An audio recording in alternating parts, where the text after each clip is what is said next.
the heck is going on with Zillow and ChatGPT and what all of it means and what is it going to mean to you as a real estate agent as you look at how this impacts your business.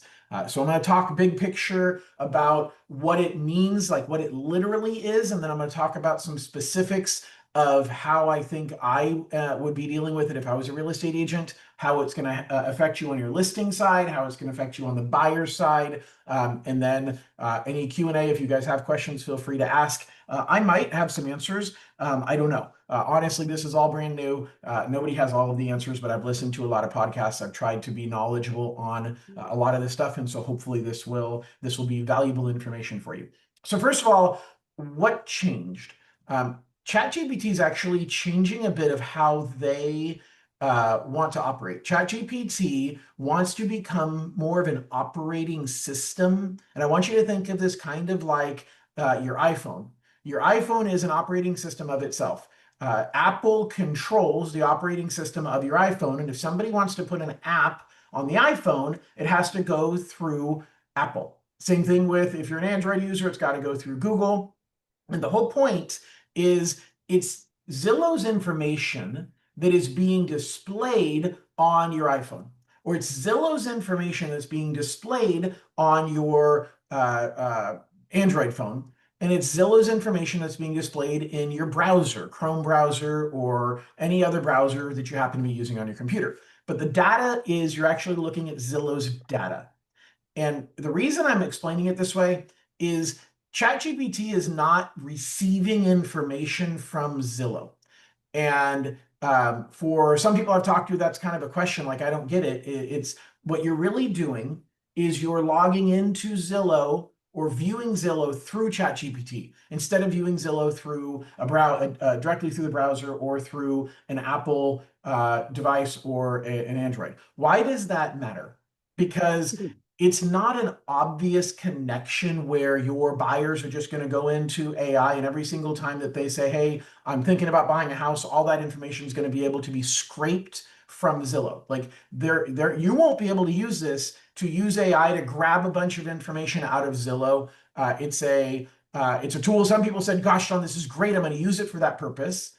Other people have said, oh my God, I'm so afraid that people are going to take advantage of listings and pull the data for inappropriate use. So I just want to start there and say, ChatGPT can't scrape the data from Zillow. It's literally you're logging into Zillow through ChatGPT.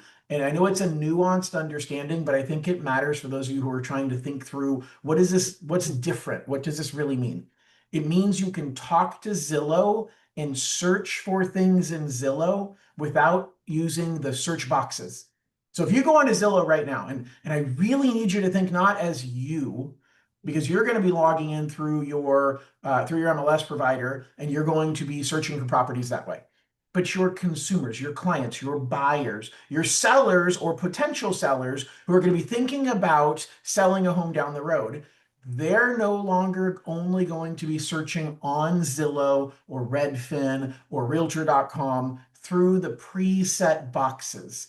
Because that's the shift here. That's the game changer, is that people now can use ChatGPT's logic to filter the listings. Instead of having to pick a home between exactly 300,000 and 400,000, because it means if a property is listed for $401,000, it won't show up in a search that goes from 300 to 400. Okay. Or if you say, hey, I want to buy a house in the 300s, well, then a marketing strategy historically has been list the price at $399,999, because that way the property will show up in a search, because the current method, pre-ChatGPT method of searching, was literal criteria. And so it would, if you want a 3-bedroom, 3-bath home, 3-bedroom, 2-bath home, I don't really care, but there's a house that is a 2-bedroom with a really big den, but you can't call it a bedroom. Well, the traditional search criteria won't find that. But the new version, using it through ChatGPT, it's going to find that, which can be good and it can be bad. Okay, so I'm going to dive in here a little bit and kind of talk through this. I'm going to use PowerPoint, which I don't often use, but I want to keep really on track on this one of keeping you guys, keeping myself focused on what I want to talk about. So the first thing is um, the freak out versus the opportunity. Okay, so a lot of people right now are freaking out. Like they're super worried about what is this going to mean to my business? Are my buyers not going to need my help anymore? They're worried about what's going to make your role, is it going to become obsolete? And here's the truth. This is less disruptive, in my opinion, than when a listing started showing up on the internet 20 plus years ago. That was a huge shift where you had buyers that wanted to find homes, and the only way they could find a home was to call a real estate agent or look in the Homes magazine, and that was it. And if you want to know what was active still, you had to call a realtor. They were the keeper of the listings. And if you were around back then, you will confirm for me that that was a total freak out. Every realtor felt like my value, yes, Catherine, exactly correct. My value was 100% about providing the data. And oh my God, this is going to end the need for a real estate agent. And here's the truth, and it's not on this slide, but it's on another one. There are more real estate transactions using realtors now than there were back then.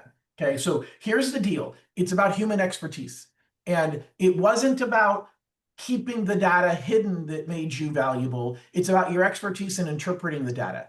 Now you're going to say, okay, John, but here's the problem. The problem is AI is going to intrude on that expertise. It sure is, but no different than the fact that the internet itself intruded on you holding back the data. You have to find your value somewhere else and demonstrate that, hey, I can use this tool with you. Like now we send listings, we put people on a drip campaign, and you use the internet, you use the feed that comes through there to actually help enhance the experience for your buyer. Well, we're going to find ways going forward where we're going to use AI to help enhance the experience for our buyer, not replace us as a real estate agent as a community. And so you got to think about it that way. It is not a threat. Now, there's a lot of things that are going to evolve. What I say today is not going to be true tomorrow, both with AI and the integrations with all of these tools and how you should use them. It's changing every single day. But what I want to do is start this conversation and make it really, really clear. Don't look at it as a threat, because if you do, it will be a threat. Okay, what you think about, you bring about, and you have an opportunity right now to look at this the right way, which is say, it's an opportunity and I want to be on the front end of this opportunity. So here's where you really got to think about the mindset shift. And this was a slide I was just talking about, which is history is on your side. So in 2001, the statistics said that 69% of buyers used a real estate agent, yet today it's 88%. Now, here's the truth. These statistics came from AI. So I think they're true. I actually used, I'll teach you a trick here. And if you've attended any of my videos before, this is going to sound familiar. I watch a lot of YouTube videos. I fed those YouTube videos into Google Gemini, because Google Gemini is the AI tool that is owned by Google, and YouTube is owned by Google. So Gemini and YouTube communicate really well together. And so as I was talking to Gemini, knowing that I was going to use YouTube as a resource, I was talking to Gemini and I outlined what I wanted to talk about in this class. And then I threw in some YouTube video links of some videos that I watched. One of those videos was the Real Estate Insiders podcast, which if you haven't listened to it, it's an absolutely fantastic podcast. The Real Estate Insiders, James Dwiggins and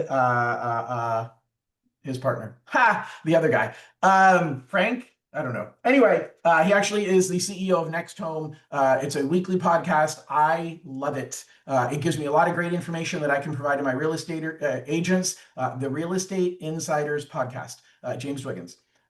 They had the chief technology officer of Zillow and the chief marketing person of Zillow on their podcast 3 weeks ago talking about this subject. I stole a lot of their information. Okay. So first of all, they can't sue me now because I gave them credit for it. Secondly, that's where these statistics came from.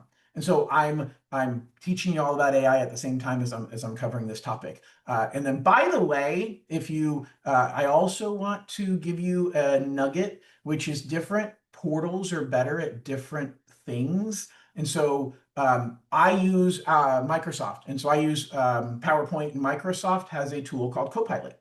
So I took all of the research that I got out of Google Gemini and I stuck it into Copilot and said, create a PowerPoint presentation for me using this data.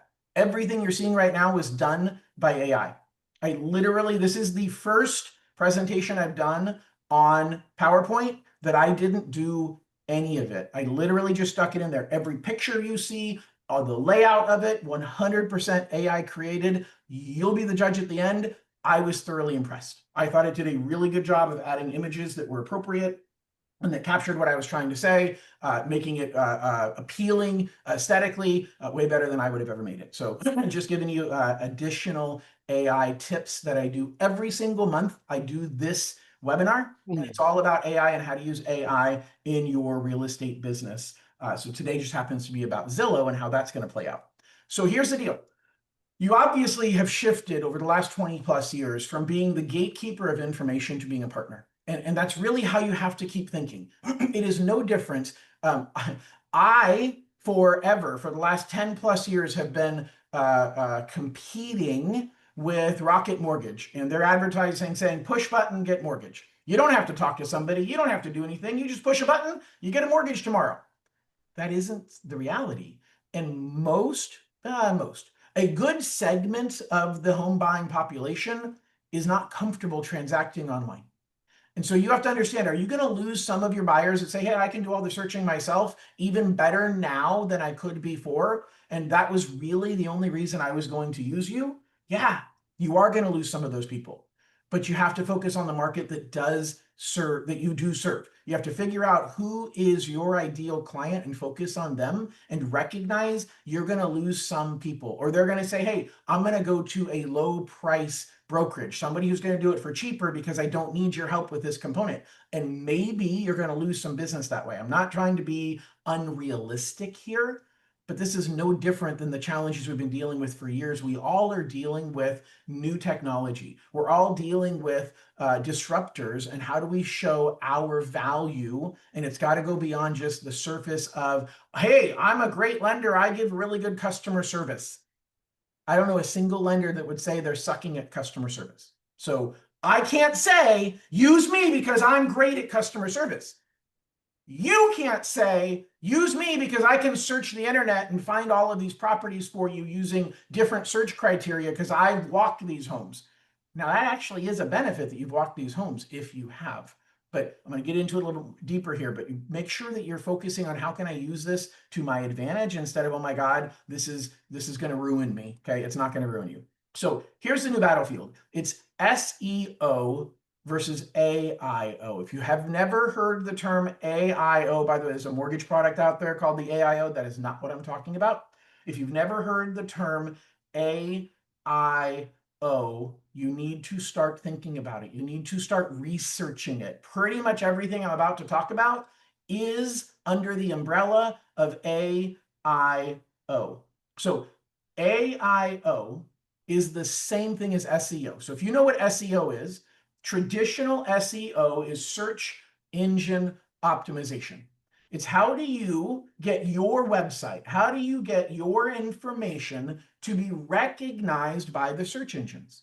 We have learned over the last 20 years that there are certain things you should do. There's an entire industry of people who will tell you how to optimize your website for search. I do a lot of YouTube videos. I get 3 or 4 emails a day, typically from overseas, of people telling me that I suck at marketing my YouTube channel. I do, by the way. I have like 1,200 viewers. And so if y'all could subscribe to my YouTube channel, that would make my mom really happy that her son has 1 more viewer today. I'm just kidding. But SEO, we've been taught that you have to think about SEO, and it's about keywords, and it's about cross links and all of this lingo that you've learned. And if you haven't learned it, you missed the boat. Good news, you can forget all of that because SEO doesn't matter anymore. What matters now is AIO, which is AI optimization. And it's how do we optimize your pages, your online profile to be found by AI? And how do we optimize your listings to be found by AI? And I am totally scratching the surface today on this, and we're going to dive into this more and more in the future as I get better at it and I experiment with it, and I'm going to teach you what I'm finding and what I'm learning. Okay. But what you have to do is you have to tailor your listings and tailor your content to answering the questions that people are asking in AI. Now, John, what does that look like? I don't really know. We're going to get into it a little bit, but I'm still learning this myself. But you have to think about, okay, somebody's not searching by keywords anymore. Someone's not searching by bedroom, bathroom count only. They might be searching under different criteria, and we'll dive into this in just a second. But here's the deal. You want to make sure that you're recognizing a lot more consumers are going to be focusing their search on AI. And so you want to make sure you're at the forefront of this. It's no different than the fact that I created my YouTube channel back in 2011, and I haven't done anything with it for 10 years. Okay, it wasn't until 2021 I actually started doing something with it. Imagine if I had actually started putting content out, regular content, quality content out back in 2011, nobody was doing it. I would be far beyond where I am right now in my YouTube presence had I been early to the game. Instead, I just got a YouTube channel and I kind of dabbled and didn't do anything more than just a video once a year. Well, that is what most of you, even on this call right now, are going to do. Is you're going to say, oh my God, this AIO thing, that's really important. I'll worry about that later.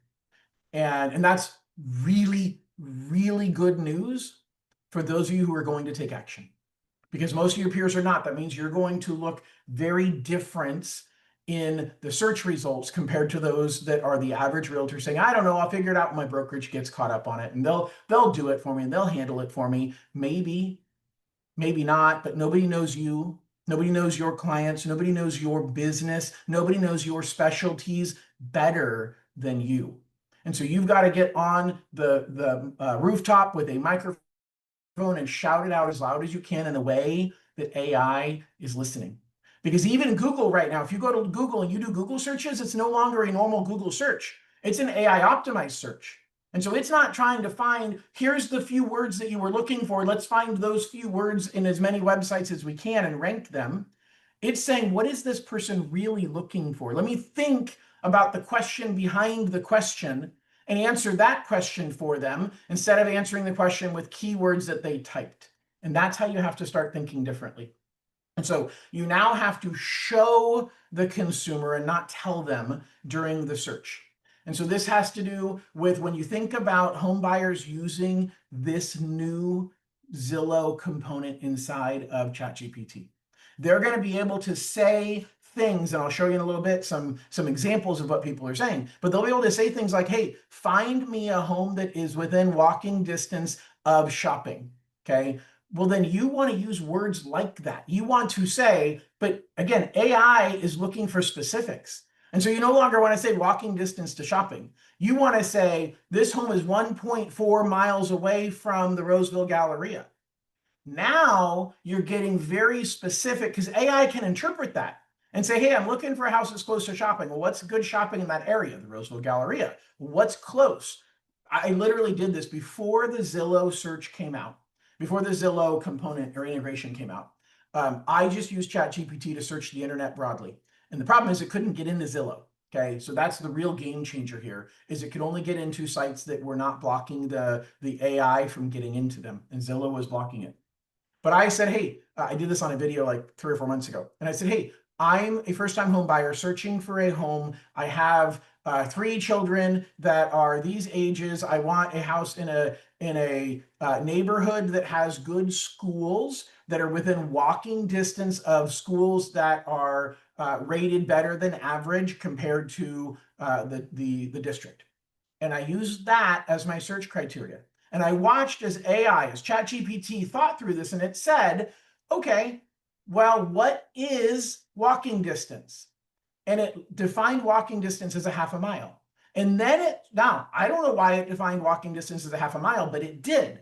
And the consumer is not going to say, find me a home within a half a mile of a school or of shopping. It's going to say within walking distance, within driving distance, within commute distance. And so you've got to give AI the data. And so AI determined on my behalf that walking distance was a half of a mile. And therefore it searched for homes that were within a half a mile only. I just saw a chat pop up. Yes, John, it's being recorded. And sorry, I missed that from 10 minutes ago. And Raina said, does it matter if I have the free ChatGPT as opposed to the paid plan? I don't know. What I do know is that you can be on the $20 plan, and you would want to go to connectors. And I don't know if connectors are available on the free plan. I don't know if anybody else here knows that or not. I have the $200 plan. I try and pay attention to what's on the $20 plan because I don't know anybody else on the $200 plan. I'm crazy, but I get value out of it. So the answer is I don't know, but you're going to click on connectors and you're going to click on add a connector. And then you're going to find the Zillow connection, and then you're going to log into Zillow. So I don't know if that's available on the free plan. Now, John, yes, John, give me 1 second, and I will have you let you ask a question. You said, can Zillow's new partnership with OpenAI affect us where we are blocked? Well, John, why don't you unmute? And I don't know if that's the question you want to ask or if it's something else, but I'd love for you to clarify that question for me anyway. Well, the reason I'm asking the question is recently, I use ChatGPT. I have a paid account, not $200, but the $20. But I do have a paid account, and I use iPad and iPhone specifically. I don't really use a laptop anymore. And Okay. what I've noticed recently is after this partnership was announced, is that all of a sudden I can no longer, when I'm creating a custom GPT, it'll try to create an image for me for it, and it says it's got a hiccup, cannot connect. Um, and I've also noticed that ChatGPT is slowed down, and I'm thinking, uh, did I change a feature on my iPad or something that may have caused that? But it just seems like it's completely slowed down, almost slower than when it was free, when I had the free account.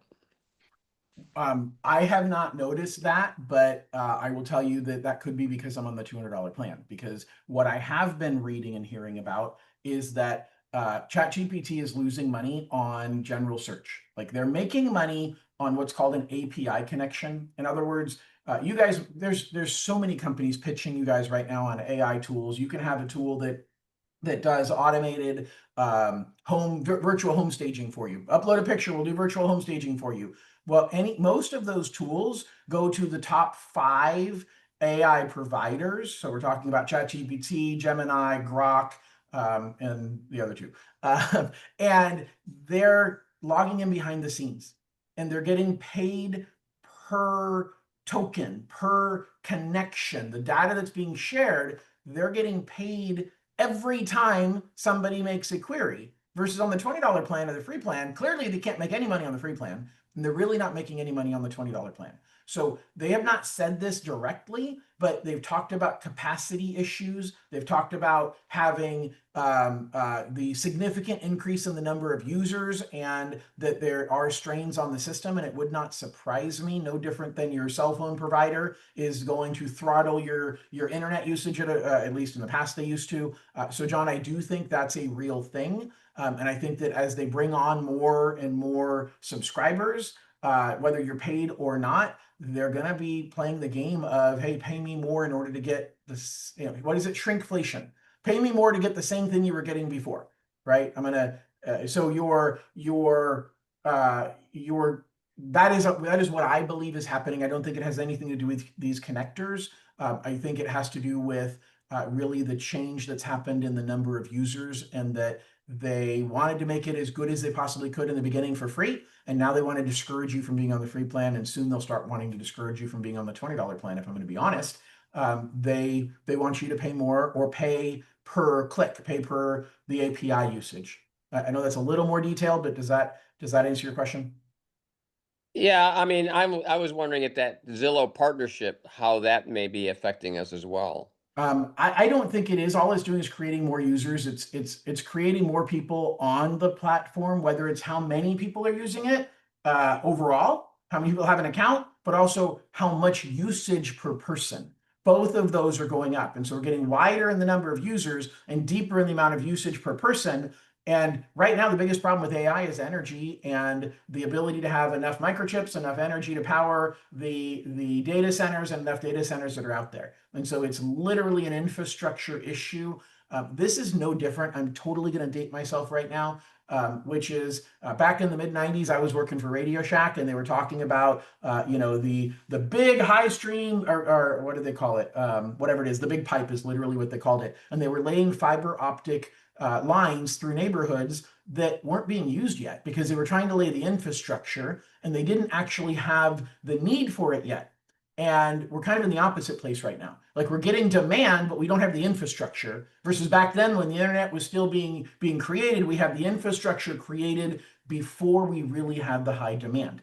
And so that's what we're running into. And I think we're going to keep running into it until we get more and more data centers built. And again, data centers come down to land, they come down to microchips, and it comes down to energy. And so it's going to be a battle. And I think that the more AI becomes ubiquitous, used by everybody, the more they're going to say, okay, but those of you who are getting it free, you get whatever you can get. You get the table scraps that are left over because we have to prioritize for our paying clients. So that's what I'm seeing. Vahe says you need to update your operating system. So maybe that's the case. All right, let me dive back in here. Lifestyle filters, walkable communities, proximity to parks, that kind of thing. But again, don't put in your listings close to a park, walking distance to a park, because AI is going to prioritize the data. They're going to prioritize the, hey, I'm not taking your word for it. I'm being asked to find homes that meet this criteria. I need to research and find the criteria. So tell me how far you are from the park. Name the park in your listing, in your public remarks, to make it clear. They're going to ask things like financial affordability and, hey, not just what's the monthly payment on this home. Find me homes that I can afford based upon my budget of $3,000 a month. That is going to be one of the new search terms. That's an area that I have to start focusing on. How do I write content that speaks to that? But I'll tell you that it's part of why I listen to a lot of podcasts designed for realtors, because I was taught 25 years ago from Joe Stump at Buy Referral Only. And he said, look, realtors who only talk about houses and lenders that only talk about loans don't get it. The consumer doesn't care that we are two different industries.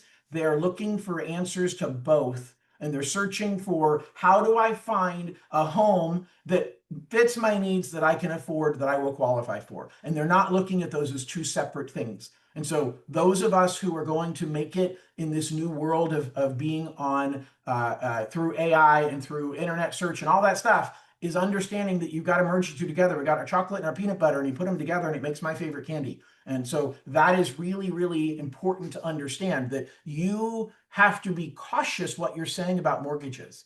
But guess what? You can't avoid it, because your search rankings, again, it's not about rankings, but they're looking for information, and they're not, the consumer doesn't care that you're just a realtor or that I'm just a lender. They're looking for the answers to those questions that come together. And then again, precise data. So specific data points are what they want, because they want to prioritize that over vague descriptions. And so you have to change how you think about writing your listing descriptions to provide very, very precise data. And to those like John and I who are really deep into AI, you should look at creating a custom GPT. If you don't know what a custom GPT is, I've got a YouTube channel dedicated to AI for realtors, and you can email or text me and I'll get you the copy. And I did a class on custom GPTs a few months ago. You can create a custom GPT that has all of the instructions on how to write your listings. But more importantly, I hate that people are only using AI to write your listings. What I want you to do is write your own listing description and then have AI scan it and update it and make sure that you've got all of the details that you need. Like, hey, find me all of the parks that are within 5 miles. Find me all of the shopping within this distance. AI can help you with that kind of research, and then help me to format that into this listing description so that I can get these key details that are very, very precise data. Okay, so oops, what just happened? I just lost here we go. All right, so your action plan. Number one is how to win on Zillow. So from a Zillow side, you want to optimize from I'm going to call supply and then demand. So supply is the listings, demand is the buyers looking to buy the homes.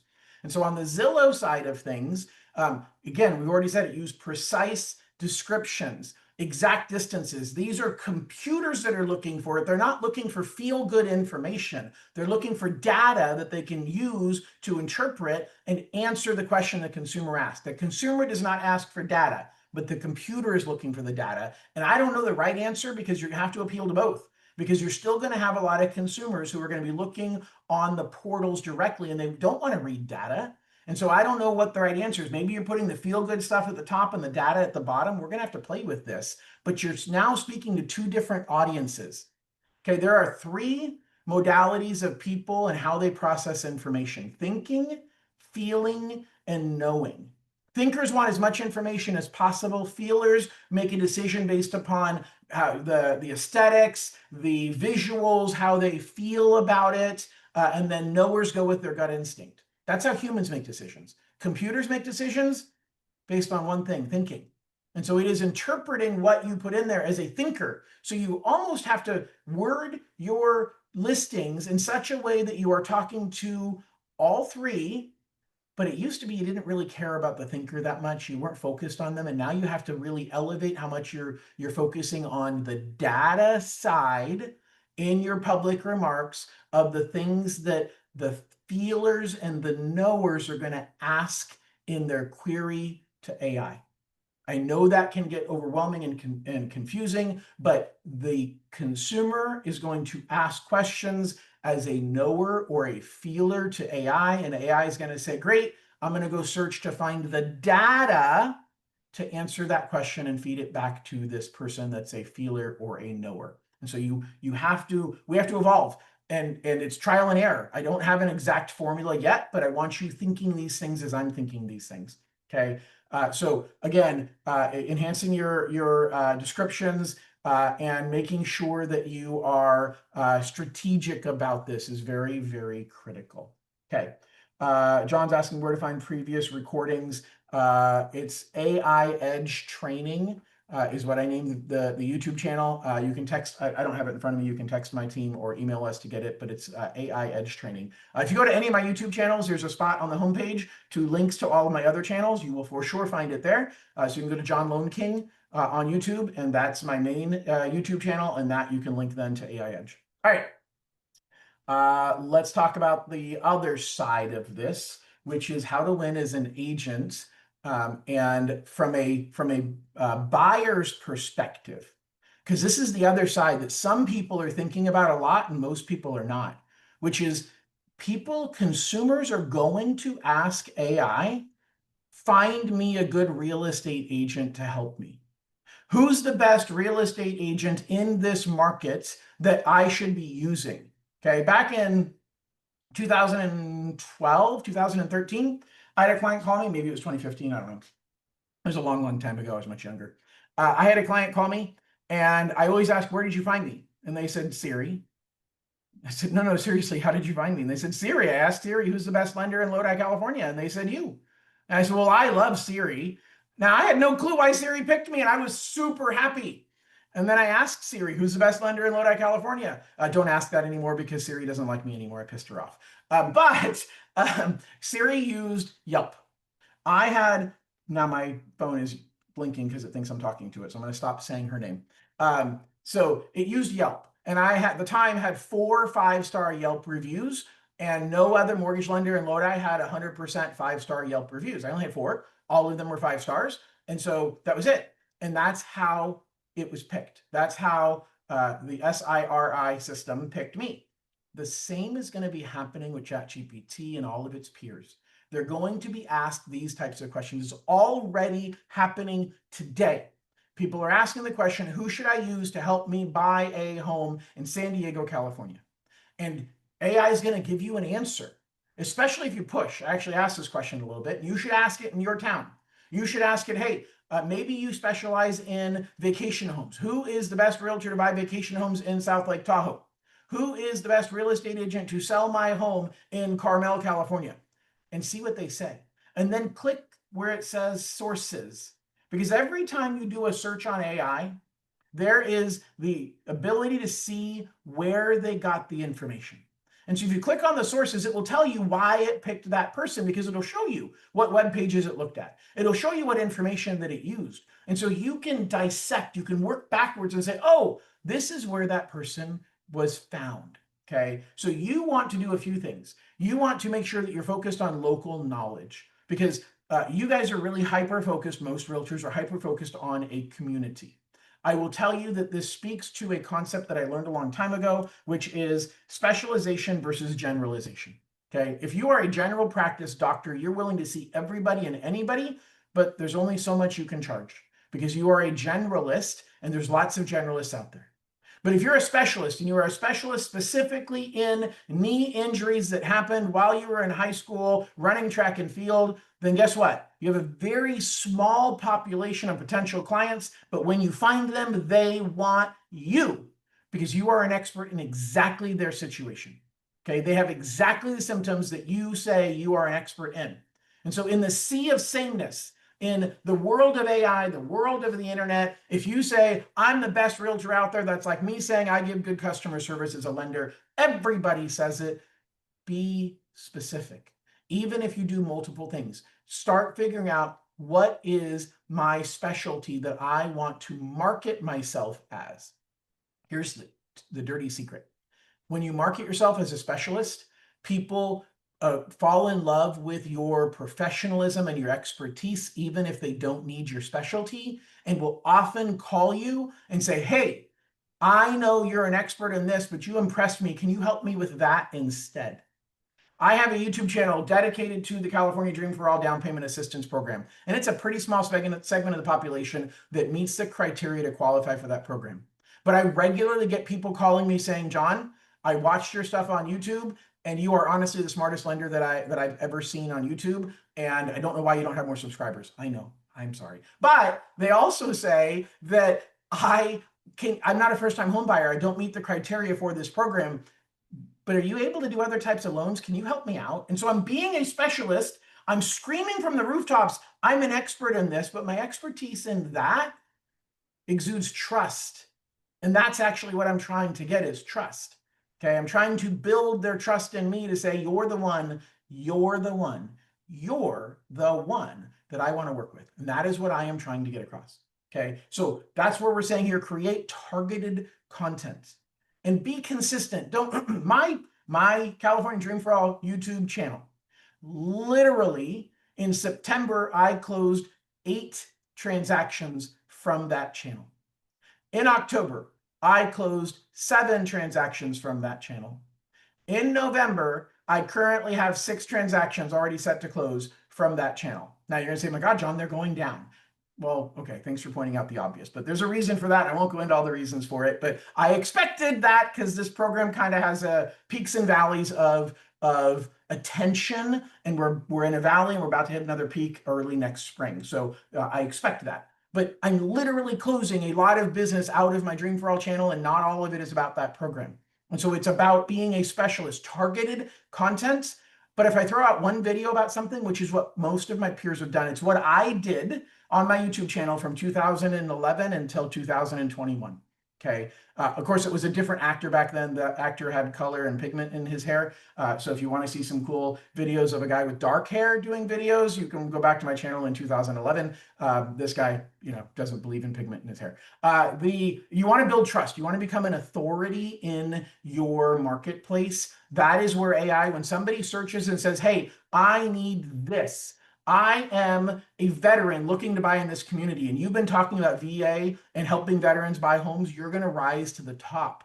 But you have to use conversational content to rise to the top. So blog posts and and I don't know what else. I'm trying to figure it out because I'm trying to do the same thing. And how do I get my conversational content out there? I'm doing a lot on YouTube. I'm hopeful that the AI is going to be using YouTube. I don't know yet. Maybe only Google and Gemini are going to be using YouTube. I'm not sure. But what I am doing is trying anything and everything I can to figure this out. So building trust and becoming an authority specifically in your community. And more importantly, if you can pick a specific sub-segment, do not be afraid of the fact that you are now alienating everybody else. You're not. You're actually showing that you are an expert in something, and people who don't need your help will actually reach out to you, don't need your help in that area, will feel like you're an expert and they'll want your knowledge in the area they actually need the help in. All right. So I want to wrap up here a little bit. We're not done, but we're getting close. By the way, Raina said, for new agents, how do you recommend we spend this? Excuse me, Ronaldo. Ronaldo, tell me what you mean by that. I don't know if you want to type it in or if you want to unmute, but what do you mean in saying for new agents, how do you recommend we spend this? So, hi. Hi. For new agents, we how do we say we specialize if we are new? I really am appreciating you having that question.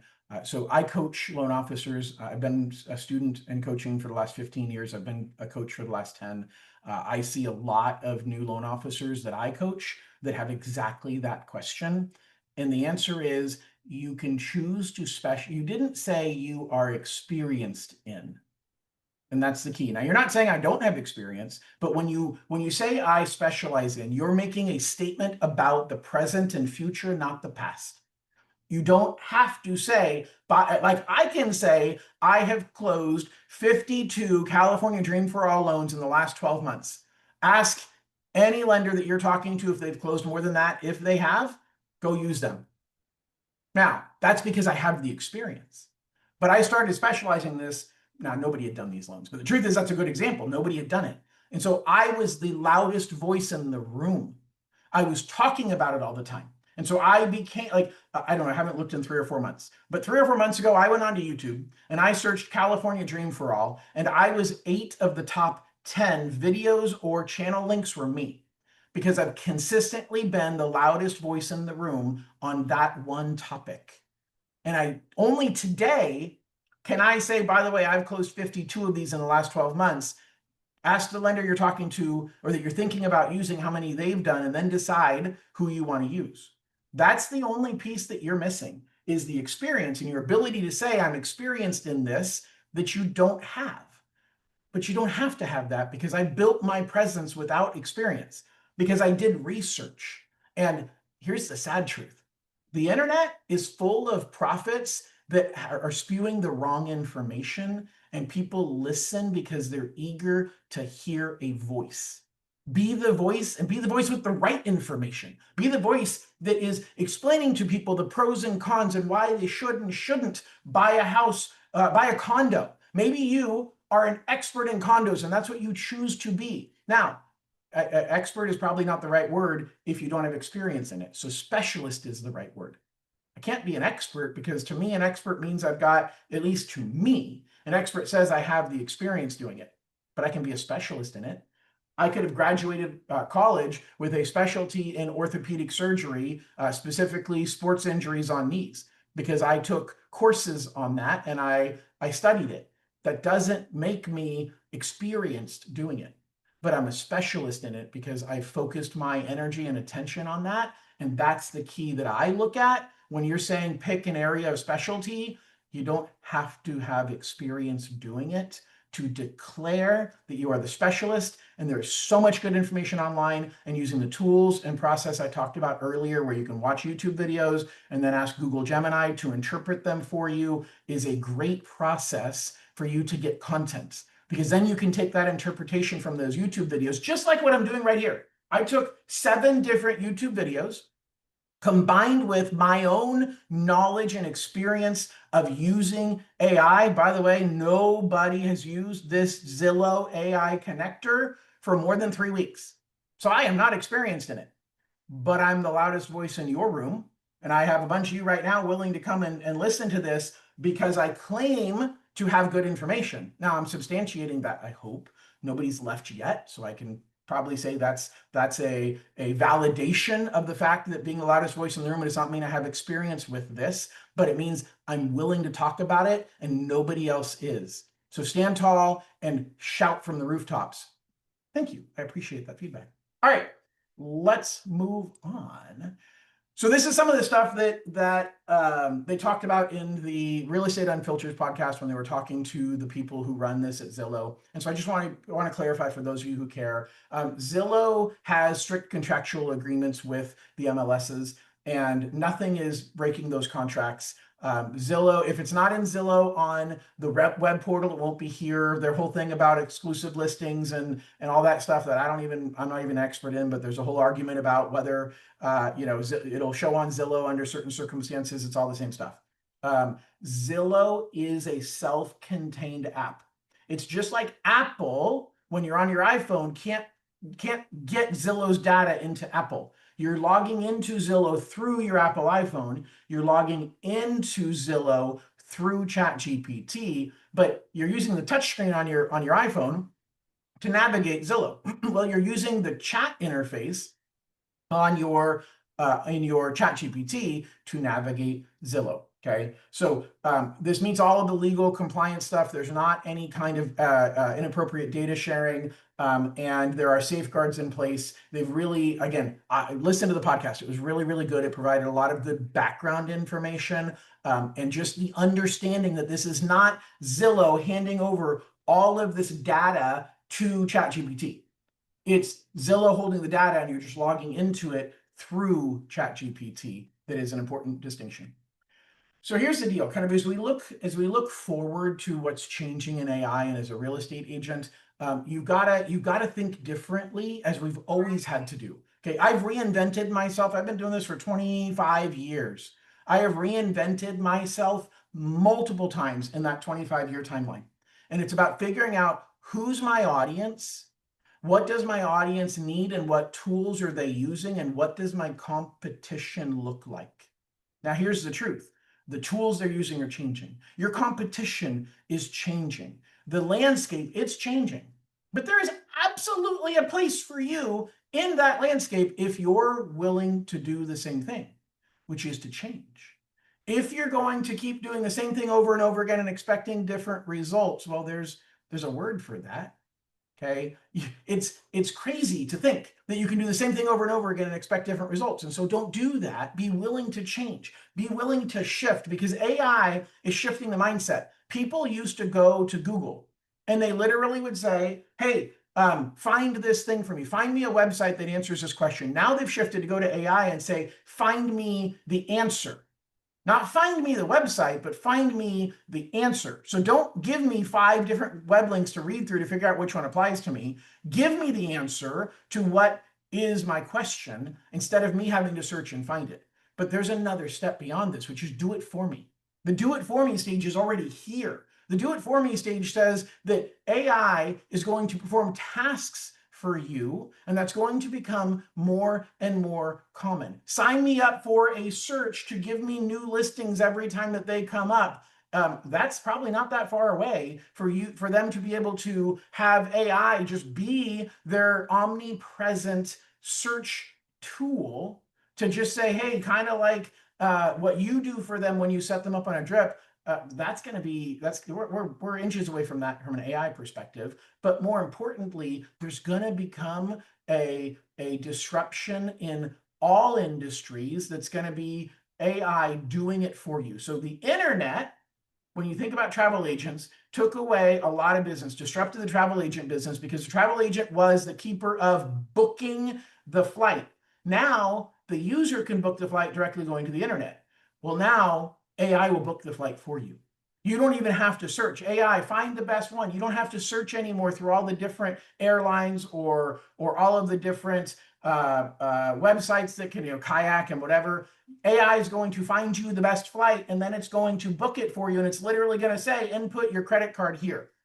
And that's it. Like, that's the only thing you need to do. And so it's a major change in how the platforms are operating and how it's going to work. And so just pay attention. The simplest way to pay attention, come to my class every single month, because I'm going to keep giving you more information about how to use AI in your business. And then the second most important thing is refer all of your buyers to me, because I don't actually get paid for doing these classes. I'm here to help build trust, help you grow your business, and to help you hopefully help me to earn business from you in the future. And so that is really the end of what I wanted to cover with you guys today. And so final takeaways really quickly. Just realize that AI is not a threat to your business unless you let it be. Like, that is the most important thing that I want you to pick up from today. AI is not going to take away the need for you to help somebody understand which reports they need to request. Like you can look, will AI help you read your CC&Rs better than a realtor? Probably. Okay. I don't know many realtors that have read every page of CC&Rs ever. And so is AI a better tool to help both the buyer and you know what's in the 1 million pages of the CC&Rs? For sure. But that was never your level of expertise. That was never the expertise you provided. Will AI help them to read the home inspection? Yes, it will help them read the home inspection and look in and identify which things are normal. And will your buyers use that as a backup to asking you, and maybe just like we all go to our doctor and say, well, doc, are you really sure? Because I was talking to AI about my symptoms, and let me tell you, my Grok doc thinks that this is my problem. Okay, if you don't have it already, you're going to have your buyers coming back and saying, hey, I know you told me that this thing in the home inspection isn't a big deal, but AI says that it is. You got to learn how to work through that. But guess what? AI is not going to help them with how to negotiate. AI is not going to understand what the needs are of the seller, what the circumstances are of the seller, and which tactic you should take in negotiating, which is one of your most important skill sets, is helping advise them through the transaction and negotiate on their behalf to get the best possible deal. And there is a lot of skill that comes into negotiation. And so that is critical that you make that clear to your clients. And it's also critical on the listing side that you are making it clear that I am an AI focused agent. And explain what that means, because here's one of my favorite things, and I'm going to get rid of sharing, and now you're going to have to stare at me. Here's one of my favorite things to use as an example, which is when you're on a listing appointment. Got to take my glasses off of this one. When you're on a listing appointment and you are competing with another real estate agent, and one of the realtors says, hey, you know what, I'm gonna put your house into the MLS, and we're gonna market it to as many buyers as we possibly can. And the other realtor says, I'm gonna put your home on 7,000 websites instantly. You're going to be exposed not only locally, not only regionally, but statewide, nationally, and internationally through my marketing efforts. The truth is there's no difference between those two things, because when you put it on the MLS, it does all of that automatically, but the consumer doesn't understand that. And so when we say, I give good customer service, versus me saying, I will call you and your buyer every single Tuesday with an update. I will follow it up with an email in writing to you, the buyer and the listing agent, on exactly where we're at with the transaction, and reach out to you every time there is a milestone change so that you never have a question in your mind about what's going on with your transaction. It's the same thing. That's me giving good customer service. But when I'm specific about what I'm doing to deliver good customer service, it comes across a lot different. Well, now you need to add the AI piece. I optimize my listings to be found on the Zillow, ChatGPT search, and any other AI-related search tools that buyers are starting to use, so that we have the best opportunity to get your home in front of the right buyer at the right time. And that's why that's another reason why you should pick me, because that is part of my value add for how I am going to market your home, how I am going to help you maximize the price for your home and negotiate on your behalf to get you the best possible money you can in the fastest time possible to get your home sold. So sign here in the listing agreement. We'll get it on the market this Friday. Like, that's the difference that you have to add, is being focused on being AI educated, because your sellers and your buyers are seeing it and hearing it. And if they're not, you're going to impress them by being the only one in the room talking about it. Now, this is not your specialty. I don't believe anybody should be standing out there saying, oh, I'm the realtor who's a specialist in AI. Okay. But it's part of what you are. It's part of what you do. It's part of the package.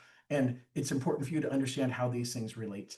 So we are 5 minutes before I promised to be done. I have nothing else for you. If you have questions, please reach out. Yes, it's recorded. I will have my team text out the link to the YouTube channel that has this video and all of my prior videos on it. But guys, if you have questions, gentlemen, ladies, please ask them, unmute yourself, put it into chat. If you have amazing things you want to say about me, feel free to do that as well. And I just want to say thank you. Thank you for joining me. Thank you for trusting me to guide you both on this topic and to guide you and your buyers for any transactional needs that they need in the future. So really appreciate it. I don't see anybody unmuting. I don't see anybody else commenting. And so I'm going to wrap it up. Everybody have an absolutely wonderful day. And hopefully we'll see you next month for the same training, the first Thursday of the month. Have a great rest of your week, guys. We'll talk to you soon. Bye-bye.